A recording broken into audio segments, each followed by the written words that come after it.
ये जो लश चॉकलेटी केक है ना, ये मैदे से नहीं बना हुआ। इनफैक्ट ये अखरोट और बादाम से बना हुआ है। और अगर आपके बच्चे अखरोट बादाम नहीं खाते तो उनको ये केक खिलाएं।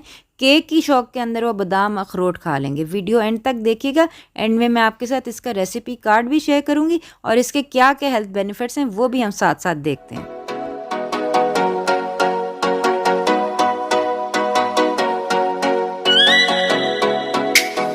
अस्सलामुअलैकुम वरहमतुल्लाहि वबरकातुहू। हीलिंग हिजामा क्लिनिक से मैं डॉक्टर अस्मा महमूद हूँ। और कुछ भी कहने से पहले हमारा चैनल सब्सक्राइब कर लें और साथ दिए गए बेल के आइकन पर भी क्लिक कर लें, क्योंकि हमारे चैनल के ऊपर सेहत और ग़िज़ाइयत के बारे में वो मालूमात शेयर की जाती हैं जो साइंस और जदीद रिसर्च से साबित शुदा है। अखरोट का ये केक बनाने के लिए हमें 1/3 कप पिसे हुए अखरोट चाहिए, जिसको मैंने पीस लिया है 1/2 कप कोकोनट के आटे के साथ।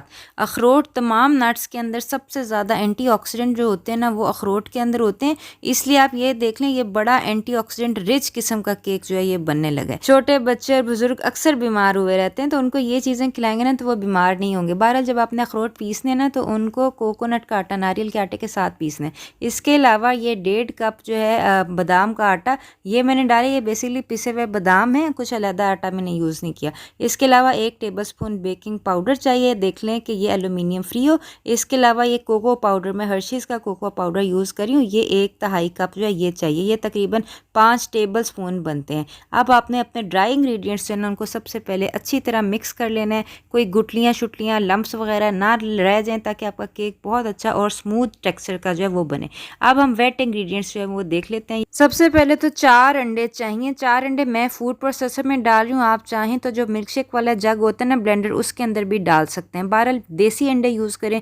देसी अंडों की प्रोफाइल बहुत अच्छी होती है, ओमेगा 3 रिच होते हैं। वैसे भी वॉलनट्स भी ओमेगा 3 रिच हैं, तो ये बहुत अच्छा कॉम्बिनेशन है कि आपके पास एक ओमेगा 3 रिच केक जो है वो तैयार हो जाएगा। इसके अलावा आपने इसके अंदर डालना है वनीला एसेंस। बच्चों को वनीला एसेंस बहुत पसंद होता है। इसके अलावा अगर बच्चों को खुदा न खास्ता मिर्गी है या बुजुर्गों को अल्जाइमर्स है तो आप MCT ऑयल का 1/4 कप डालेंगे, वरना मैं इस वक्त कोकोनट ऑयल यानी नारियल का तेल डाल रही हूँ। इसके अलावा कोकोनट क्रीम चाहिए मुझे, कि कोकोनट क्रीम जो है ये तकरीबन आधा कप जो है ये मैं डालूंगी, और ये थिक क्रीम है कोकोनट वाली जो है। इसके अलावा इसके अंदर जो चीज़ जाएगी ना वो है स्वीटनर। अगर आपके कोई बुजुर्गों के लिए आप बना रहे हैं तो आप कीटो फ्रेंडली बनाना चाहते हैं, स्टीविया डाल सकते हैं। तकरीबन आधे कप से अच्छा मीठा हो जाता है। अगर कीटो का मसला नहीं है तो आप इसके अंदर हनी भी डाल सकते हैं। बच्चों के लिए बहुत अच्छी बात है कि अगर आप हनी वाला केक उनको बना के दें। अब आपने अपना फूड प्रोसेसर चला देना और तकरीबन 6-7 मिनट बाद आपके जो एग्स हैं वो वाइट हो जाएंगे, बिल्कुल सफ़ेद हो जाएंगे ना, तो अब ये आपका बैटर तैयार है। अब आपने लिक्विड बैटर के अंदर ड्राई इंग्रेडिएंट्स जो हैं ये डाल लेने। ये मेरे पास सारे ड्राई इंग्रेडिएंट्स लम्प फ्री, जिनको मैंने अगर कोई लम्प्स वगैरह थे वो मैंने चमचे की मदद से पीस लिए हैं। और अब ये मैं दोनों चीज़ें कंबाइन कर दूँ। अक्सर छोटे बच्चे और बुजुर्ग जो हैं कंप्लेन करते हैं कि उनके पेट में दर्द हो रही है, खाना हजम नहीं हो रहा। और ये बाकायदा रिसर्च हुई है कि उन्होंने 8 हफ्ते के लिए तकरीबन 10 अखरोट खिलाए लोगों को, और 8 हफ्ते के बाद जब उन्होंने चेक किया तो उनके अंदर बेनिफिशियल बैक्टीरिया, प्रोबायोटिक्स, अच्छे बैक्टीरिया जो खाना हजम कर लेते हैं वो ज़्यादा थे। तो इस बहाने से अगर अखरोट खाए जाएँ तो बहुत अच्छी बात होती है। बच्चों का मैदा या बुजुर्गों का मैदा वो भी सेट हो जाता है। बहरहाल ये अब आपने कंबाइन करके ड्राई और वेट इंग्रेडिएंट्स से आप देख सकते हैं ये होमोजेनाइज हो गए, यकजान हो गए। अब इसको बंद करके अपने जो केक टिन है उसके अंदर मैं पोर कर लूँगी। केक टिन जो है उसको मैंने ग्रीस और लाइन कर लिया। ग्रीस और लाइन का मतलब ये है कि पहले मैंने थोड़ा सा कोकोनट ऑयल लगाया, उसके ऊपर मैंने थोड़ा सा नारियल का आटा जो है वो लगाया, ताकि केक जो है वो अंदर चिपके ना। ये मेरे पास तकरीबन 8 इंच का जो है ये पैन है, और इसके अंदर मैं अपना बैटर जो है वो पोर कर दूँगी। आप चाहें तो 8 इंच का सिलिकॉन जो बेकिंग मोल्ड है वो भी यूज़ कर सकते हैं। आप चाहें तो ग्लास जो है मोल्ड वो भी यूज़ कर सकते हैं। बहरहाल कंसिस्टेंसी देख लें कि ये इतना गाढ़ा होना चाहिए। बस ये अब आपने ऊपर से लेवल कर लेना है। बेशक ऐसे टैप कर करके ऊपर से लेवल कर लें, क्योंकि ऊपर नीचे अनइवन होगा ना तो अनइवन बेकिंग होगी। अब आपने इसको तकरीबन 40 मिनट के लिए ओवन के अंदर रख देना है। ओवन को प्री हीट करना नहीं आपने भूलना, पहले प्री हीट करना है 160 डिग्री या 325 डिग्री फ़ारेनहाइट के ऊपर 40 मिनट के लिए आपने केक पकाना है। और ये देखें हमारा केक पक गया। ये डन हो गया है कि नहीं, इसके लिए आपने एक स्क्यूअर या टूथपिक जो है वो अंदर डाल के देख लेनी है।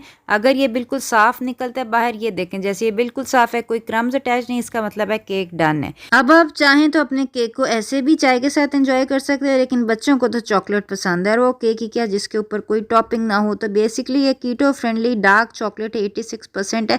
इससे मैं एक गनाश बना के इसके ऊपर डालूंगी। चॉकलेट सेहत के लिए बहुत अच्छी होती है, लेकिन ये कि अक्सर चॉकलेट के अंदर गंदे ऑयल जो होते हैं और शुगर्स एडेड होते हैं। तो आपने देख लेना कि ये 86% डार्क चॉकलेट हो। ये मुझे आधा कप चाहिए, इसके मैंने छोटे छोटे पीसेस कर लिए। और इसके अलावा मुझे चाहिए आधा कप क्रीम। मैं घर की जो नॉर्मल बालाई है वो यूज़ करी हूँ। अगर आपको बहुत स्मूथ टेक्सचर चाहिए ना तो आप कोई भी हैवी क्रीम जो आपको मिल्क पैक या ऑलपर्स की मिलती है वो भी यूज़ कर सकते हैं। अब आपने ये क्रीम और चॉकलेट का जो कॉम्बिनेशन है ना, इसको माइक्रोवेव के अंदर 30-30 सेकेंड रख के देख लेना। मुझे तकरीबन 2 मिनट लगे थे और ये टेक्सचर मेरा ऐसे फ्लोइंग टेक्सचर हो गया, क्योंकि अब हमने इसको अपने केक के ऊपर पोर करना है और जितना ये पोरेबल कंसिस्टेंसी होगी ना उतना हमारे केक की कोटिंग जो है वो अच्छी हो जाएगी।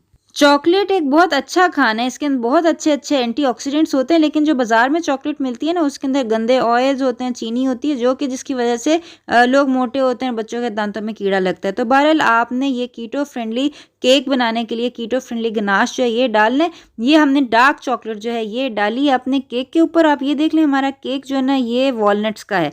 वॉलनट्स के ऊपर मैंने आपको बड़ी बड़ी रिसर्च दिखाई है इसके क्या क्या फ़ायदे हैं। इसका सबसे बड़ा फ़ायदा मैं आपको अब बताने लगी हूँ कि ये दिमाग के लिए बहुत अच्छा होता है। और ये 10 महीने की स्टडी की गई है बुजुर्गों के ऊपर, अल्जाइमर्स जिनको था गया, याददाश्त जिनकी खो जाती है ना बीमारी की वजह से, उनको दिए गए वॉलनट्स जो हैं, अखरोट जो हैं, और 10 महीने बाद उनकी लर्निंग स्किल्स, मेमोरी, ये सब चीज़ें इम्प्रूव हो गई। तो बच्चों को अगर आप बचपन से ही ये दे देंगे अखरोट का केक, अखरोट किसी भी शक्ल में, इनफैक्ट अखरोट से मैंने ब्रेड भी बनाने सिखाए हुए हैं, तो उनकी मेमोरी स्किल्स, उनकी लर्निंग स्किल्स बहुत बहुत अच्छी हो जाएंगी इंशाल्लाह ताला। तो ये ले जी केक का मैं आपको कट सेक्शन जो है वो भी दिखाती हूँ। मैंने ना इसके ऊपर अखरोट से इसको डेकोरेट किया। आप चाहें तो किसी भी और नट से या बेरी से डेकोरेट कर सकते हैं। अगर आप ना भी डेकोरेट करें तो खाली गनाश भी काफ़ी डेकोरेशन है। ये देखें कि ये हमारे क्रॉस सेक्शन के अंदर कितना प्यारा केक जो है ये लग रहा है। अखरोट के फ़वाइद से मुतल्लिक जितनी रिसर्च मैंने आपके साथ शेयर की ना, सब के लिंक आपको नीचे डिस्क्रिप्शन में इंशाल्लाह मिल जाएंगे। तो ये ब्लड प्रेशर के लिए, कोलेस्ट्रॉल के लिए बहुत बहुत अच्छा केक है। तो ये केक बनाइएगा और बताइएगा आपको कैसा लगा, आपके बच्चों को कैसा लगा, बुजुर्गों को कैसा लगा। अपना ख्याल रखिएगा। आइंदा मुलाकात होती है। अस्सलामु अलैकुम व रहमतुल्लाहि व बरकातुहू।